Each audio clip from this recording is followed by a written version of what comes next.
Hey, I'm Gabrielle, and I want to tell you about a mysterious baby I found on my doorstep. Okay, so I never wanted to get married and have babies. I mean, kids are a nightmare, right? You become a mom and your life's over.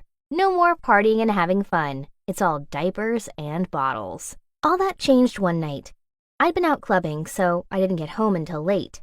I tripped over something on my doorstep.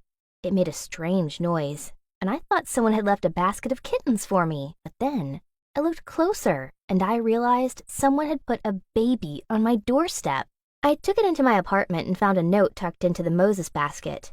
It said, "This is your baby. You got me pregnant, and I can't afford to look after her, so she's your responsibility now. Her name is Heather. Please, love her as much as I do." What? Clearly, there'd been a mistake. I'd bought my apartment recently, so the baby must have been meant for the guy who lived here before me. Well, I wasn't going to keep her, obviously. I called the cops and they said they'd come with someone from CPS to take the baby.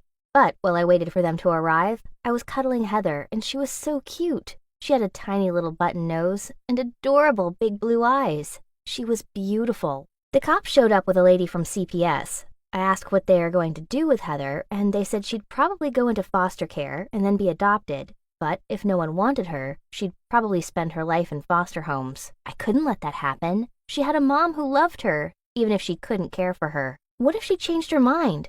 She'd never get her daughter back. So I did something crazy. I asked if I could keep her. Of course, it wasn't easy. I had to have interviews and assessments to make sure I'd be a good parent. It was a lot of stress, but I had a good job with plenty of savings, and at last, Heather came home to live with me. Once Heather was mine, I wondered whether I'd done the right thing.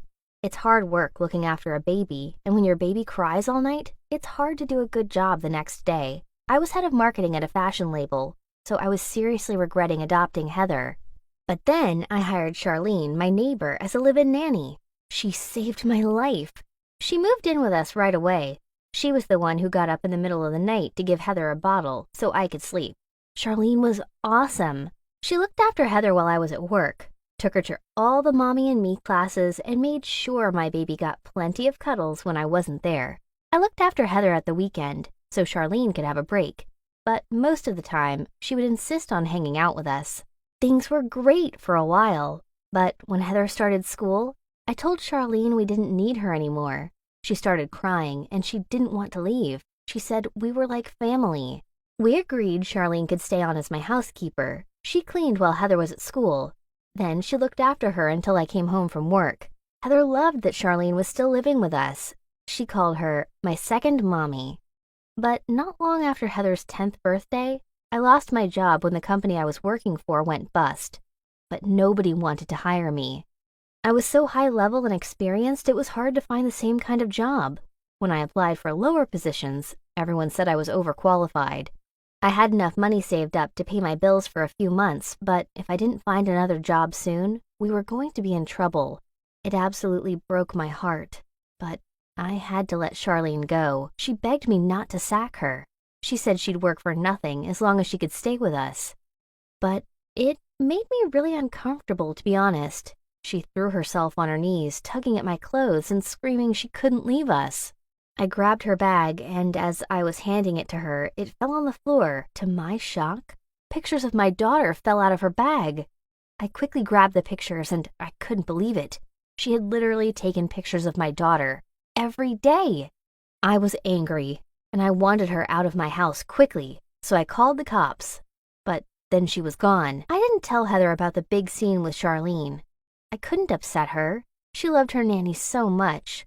So when I told her she wasn't going to live with us anymore, she burst into tears. She asked if she could meet up with Charlene, but I said no. Heather yelled at me that I was a terrible mom, and Charlene was a better mom than I could ever be. Then she stomped off to her room, slamming the door behind her.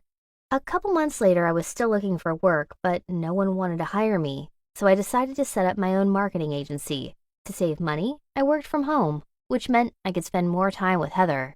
But Heather didn't want to hang out. She was still mad at me for sending Charlene away, so whenever I asked her if she wanted to go to the movies or the mall, she said no. Until one day, Heather told me she'd join the choir at school, so she was going to be home late some nights because she needed to practice. She said one of the other moms was going to bring her back. I was just happy Heather was doing something that got her out of her room. So I told her she could be in the choir as long as she kept her cell with her and always told me where she was. Heather agreed, and for the first time in ages, she gave me a big hug. She had such a happy smile on her face. What Heather didn't know was I'd installed one of those apps on her phone that let you know where the cell was at all times. The first time she said she was at choir practice, her cell was at school the whole afternoon. But the next time she was supposed to be at choir, her cell left school and went downtown. I raced out of my apartment and got in a cab to find where my daughter had gone. She was in a diner with Charlene. I stormed in and grabbed Heather. "Why are you here? When you're supposed to be at choir," I said. Charlene was really apologetic. She said it was her fault, but she missed Heather so much she had to see her. I told her to stay away from my daughter or I'll get her arrested. I told Heather she had to quit choir, but she cried. So I said she could still be in it, but had to come straight home afterwards. I couldn't trust her not to sneak off and see Charlene again. A couple weeks later, I decided to surprise Heather after school by picking her up and taking her for a manicure. But as I got closer to the school, I saw Charlene waiting by the gates. I went up to her and asked what she was doing. She looked embarrassed and said she just happened to be in the neighborhood. I didn't believe her. She lived on the other side of town. Then Heather came out of school. She saw me talking to Charlene. She went bright red. It was obvious they'd arranged to meet up. That was it. I got a restraining order out on Charlene. She was too obsessed with my daughter. I thought that would be the end of it. But my nightmare was just beginning. Heather got really depressed after I made Charlene leave us alone. She spent all her time locked in her room and only came out for meals. She wouldn't talk to me, even when I offered to take her shopping for new clothes. So when I called her for dinner one night and she didn't answer, I thought she was sulking in her room. "That's enough, young lady. This rudeness ends now," I said as I went into her room, but it was empty. I looked all over our apartment, but I couldn't find her anywhere. My daughter was missing. I called the cops. At first, they told me she was just being a teenager and not to worry. But when I told them about the restraining order I had against Charlene, they sent someone round straight away. I was so worried. Anything could happen to my baby. What was Charlene's deal? Why was she so obsessed with my daughter? It wasn't normal for a nanny to act like this. The police told me to stay in my apartment while they looked for Heather, but I hated sitting around doing nothing. I had to do something. So I went on social media and shared pictures of Heather and Charlene, asking people to contact me if they'd seen them. And then I got a PM from a woman who lived a couple 100 miles away. She said she was sure she'd seen them staying in the same motel she was in. I forwarded my message to the cops and got straight into my car. I broke every speed limit going, but I didn't care. I had to save my daughter.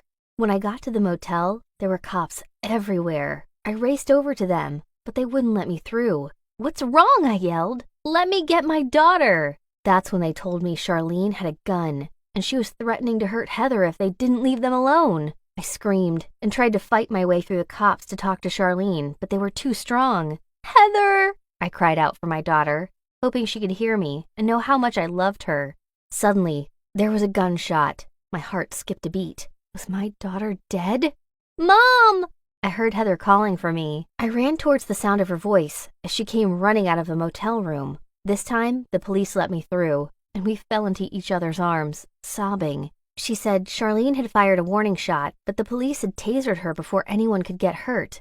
Not long after, they brought Charlene out in handcuffs. "Why?" I asked. "Because Heather's my daughter," said Charlene. She told me when she saw me, she knew I'd be a good person to look after her baby. I had a job and a stable life, and while she was an alcohol addict, she knew that childcare will take the baby away from her, so she decided to raise her in the house next door. She also watched me and Heather from my house window 24/7 until she heard I was looking for a nanny. She realized this was her chance to stay close to her daughter. She then started laughing hysterically. It was really creepy. "Why would you threaten to hurt your daughter then if you love her so much?" I screamed. She was quiet for a moment before she said, "If I can't have her, no one else should."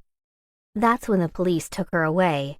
Heather and I were traumatized by what happened, but we're having therapy together, and it's really helping. Charlene got sent to a mental institute. She's still there, but if she ever gets out, There's no way I'm letting her anywhere near my daughter. I hope you enjoyed my story. Like, comment, and share if you want more videos.